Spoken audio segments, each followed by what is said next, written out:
एक दिन ब्रज की गोपियों ने विचार किया कि कन्हैया कभी हमारे घर को भी पावन बनाओ, हमारे घर के माखन को भी पाओ। तब एक दिन गोपियों ने झुंड बनाया और आपस में बोली, बहना बहुत दिन हो गए नंदलाल के दर्शन किए बगैर, चलो आज दर्शन करें। एक गोपी बोली, दर्शन कैसे करेंगे? बोले चलो नंदलाल की शिकायत करते हैं। फिर क्या था, सब गोपियां झुंड बना करके चल दी और रास्ते में बोली, बहनाएं एक एक करके शिकायत करना, क्योंकि जितनी देर तक शिकायत करेंगी उतनी देर तक नंदलाल का दर्शन भी होता रहेगा। सब गोपियां झुंड बना के नंद भवन में पहुंच जाती है। ओ यशोदा मैया, सोई मैया तुरंत बाहर दौड़ी दौड़ी आवे। अरे आओ आओ गोपियों, आज तो मैंने बुलुआ दे के बुलायो ना है, फिर तुम कैसे चली आई? गोपियां बोली, मैया आज तेरे लाला की बधाई गावे ना आई, आज या कारे करुआ की करतूत सुनावे आई। यशोदा मैया कहती, ऐसो का कर दियो मेरे छोरा ने? गोपियां कहती, मैया हम कोई चुगलखोर ना है जो तेरे छोरा की पीठ पीछे चुगली करे, बुलावा के मुंह पे ही शिकायत करेंगे। सोई मैया आवाज लगाए, ओ बेटा कनुआ। कन्हैया भोली सी सूरत बना के मैया के बगल में आके खड़े है जाए। गोपियां अपने नयन प्यालों से लाला की आभा प्रभा शोभा का, रूप माधुरी का रसास्वादन नयन प्यालों से पान करती चली जाती हैं और आपस में कहती, शुरू करो शिकायत करना। तब एक गोपी शिकायत करती है, राधे राधे।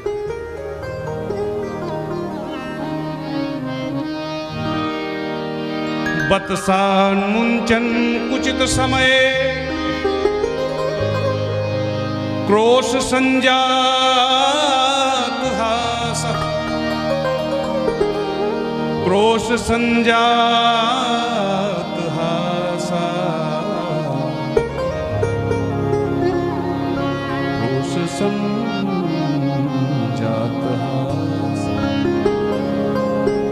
अरे मैया, तेरो कन्हैया मेरे घर में जाके बड़ो उत्पात करे।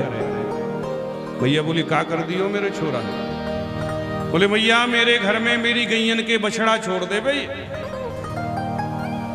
मैया बोली, तो या मैं शिकायत करवे की का बात है? तुम गैया दोहवे जा रही होगी तो मेरे छोरा ने तुम्हारे गैयन के बछड़ा छोड़ दी। बाने तो तुम्हारो काम कियो, तुम बाकी शिकायत करो। गोपी बोले, नाना मैया, जब गैया दोहवे जाती तब नहीं छोड़ता है। बत्सान मुंचन कुचित समय, असमय में मैं तेरो कन्हैया मेरी गैयन के बछड़ा छोड़ के भाग जावे तो गैया सब चुखाए जाए, और जब हम दूध दोवे जावे तो दूध की जगह लात और खानी पड़े। इसलिए बत्सान मुंचन कुचित समय।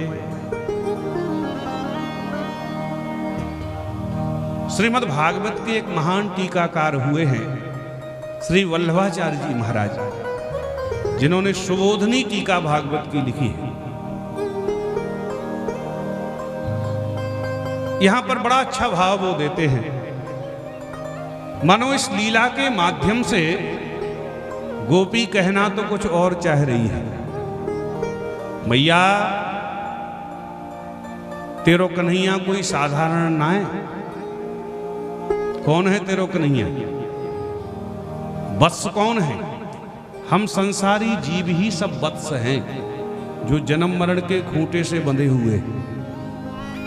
और तेरो कन्हैया कौन है? बोले जीव रूपी वत्स पर कृपा करवे को लग जाए तो असमय में ही मुक्ति पद का उत्तराधिकारी बना देता है। इसलिए वत्सान मुंचन कुचित समय। भैया बोली, तुम डांट दियो करो थोड़ो। गोपी बोली, भैया मैंने डांट के देख लियो। फिर कहा भयो, जैसे ही मैं डांटूं और ही करके हंसतो चलो जावे। या की हंसी में ऐसो जादू है भैया कि मोये हंसी आ जाए, सारी गुस्सा ठंडी है जाए। बोलो राधे राधे। एक गोपी बोली मैया तू मेरी सुन ले, मेरे घर में ना गैया ना दूध दही को काम। एक दिन दबे पावन तेरो छोरा मेरे घर में पहुंच गए और मेरी बड़ी बिटिया खटिया पे सोए रही, बाकी चुटिया बड़ी लंबी। तो तेरे कन्हैया ने मेरी बड़ी बिटिया की चुटिया खटिया की पटिया से बांध दे और बाकी कान में जाके बोलो हौआ। हौआ को नाम सुन के छोरी तो घबराए गई, खटिया से खड़ी भई तो चुटिया तनी सो फिर खटिया पे गिरी। मैया बचैयो हौआ ने पकड़ ली, हौआ ने पकड़ ली। मैं तो घबराए गई, मेरे घर में कौन सा हौआ घुसाए। मैंने देखे हो तो नंदलाल दौड़तो भयो नजर आयो, तब मैंने अपनी छोरी को धैर्य बंधायो कि अरे बेटा मत घबराए, या गोकुल के तो घर घर में हौआ बनो नंदलाल ही डोले, बाकी और कोई हौआ वहुआ है ना। बोलो राधे राधे राधे राधे। एक गोपी बोली मैया तू मेरी सुन ले, एक दिन सवेरे सवेरे तेरो छोरा मेरे घर में पहुंच गए। मोकू सत्यनारायण भगवान की कथा करानी सो मैं पंजीरी भूंज रही। पंजीरी की खुशबू पाके कहे भाभी बड़ी सुंदर खुशबू आवे, का बनावे तू ने मोए पवा दे, सवेरे को भूको भूको डोलू। मैंने कि लाला दूर दूर दूर दूर दूर दूर।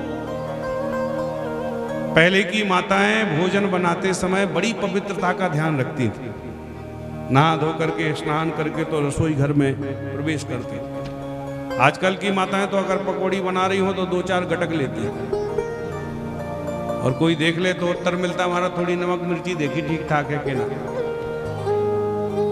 मैंने मना कर दियो लाला आज कछु ना मिलोगो का हुए, हमारे घर में जय जय है। सत्यनारायण भगवान की जब तक पूजा ना है जाएगी तब तक का हुए कछु पावे को मिलवे वारो ना है। बस सो इतने सुनते ही तेरे लाला के फूल गए गाल और दौड़ के गयो घर गांव के बाहर से कुतिया के 2 पिल्ला पकड़ लाए और जौनसी चौकी पे मुझे अपने सत्यनारायण भगवान बैठा ले, बाई पटिया पे बैठा दी और मोते आके कहे भाभी देख ले तेरे सत्यनारायण भगवान प्रकट है गए, दर्शन तो कर ले। परमानंद दास को ठाकुर लावे पिल्ला घेर। एक 70 साल की गोपी थी, चुपचाप खड़ी थी। मैया बोली कछु तू ही बता दे। गोपी बोली मैया मोते तो कछु कहते ना बने। काहे गयो? मेरे घर में मेरे पतिदेव ने पूरे ब्रजमंडल को झरा भंडारो कियो, सो पूरे दिन भर बेचारे भाग भाग करके संत महात्मा ब्राह्मण की सेवा में लगे रहे। सो थक गए, रात्रि में सोए रहे। मैं बिन के बगल में सोए रही। झरोके से दबे पाँव तेरो कन्हैया आयो, सो मेरे पतिदेव की दाढ़ी मेरी चुटिया से बांध दे। अब रात में उनको लगी प्यास, पानी पीवे वो जैसे ही खड़े भये सो मेरी चुटिया तनी तन के खटिया पे गिरे। मैंने कही ये का करो मेहर? वो कहे तू का करे? और ये खींचा तानी में आधी दाढ़ी के बाल तो उनके चले। बोलो राधे राधे। सब गोपियन की शिकायत सुन के मैया गोपियन के सामने तो कन्हैया को पक्ष लेवे। सुन ली मैंने सब उनकी बातें, चलो जाओ अपने अपने घर। काऊ दिन रंगे हाथ पकड़ के बताइयो तब या की खबर लंगी। गोपियां कहती हाँ मैया काऊ दिन रंगे हाथ भी पकड़ के बता देंगी। बड़ो सर चढ़ा रखे है तुमने अपना छोरा। गोपियां तो चली जाती हैं। इधर एकांत पाके मैया कन्हैया से कहे बेटा इन सबन के घर में जाके तू ऐसो ही उत्पात करे। कन्हैया भोली सी सूरत बना के कहे मैया तेरे सर की सौगंध खा के कहूँ इन सबन के तो मैंने घर ना है देखे कहाँ है। ये तो सब मेरो नाम बदनाम करवे को लगी। बोलो राधे राधे राधे राधे। मैया कहे बेटा देख चोरी चपाटी करवो ठीक बातें ना है। यदि तेरो नाम बदनाम है जाएगो तो कबू विवाह ना है बेबारो। अब तो कन्हैया रोने लगते हैं मैया मुझे भी यही बात की चिंता है कि ये गोपी इतनो नाम बदनाम मेरो कर देंगी कि लगे मेरो विवाह ना है बेबारो।